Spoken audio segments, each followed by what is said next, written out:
Well, we wrote the book so that everybody could access it and that it would feel very practical and relevant. And we have these 5 elements. And we start with discern, and we talk about discerning to understand the purpose behind things, the problem and the root cause of the problem, and then also to choose right action as our very first element. And as I recall, I resisted that one for a long time, and I'm so glad you persuaded me that now I see discern everywhere.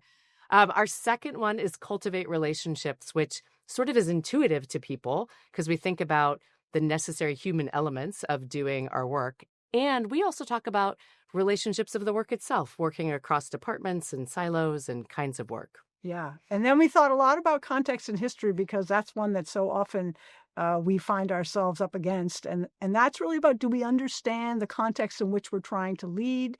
Do we understand the history of the organization, of the community, of the stakeholders, so that we can consider all of that and make strategic decisions as we try to affect change.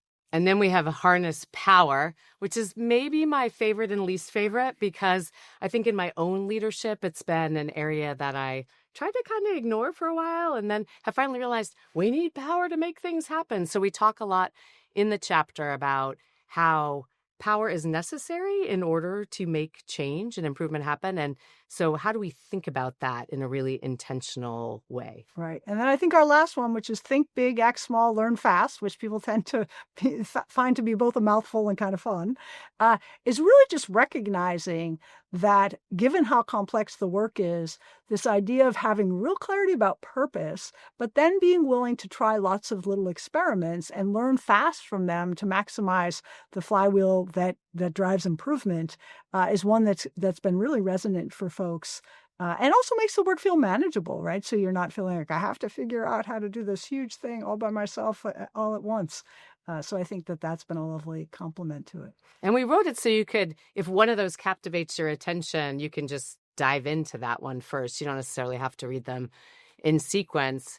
And then maybe my favorite part of the book is actually the second part of the book because of course, you're never just doing one of those things at a time. And so we have those mini cases that are grounded in our own leadership practice as well as leaders we've worked with, kind of the messiness of trying to make these things happen and see how the elements interact together and how we can pause and think of our options and then decide what to do. Yeah. And I love also that we've got questions and resources and tools throughout the book as things that folks can use right away and find really helpful in the moment. So yeah, we think there are lots of great pieces to this and looking forward to the conversation.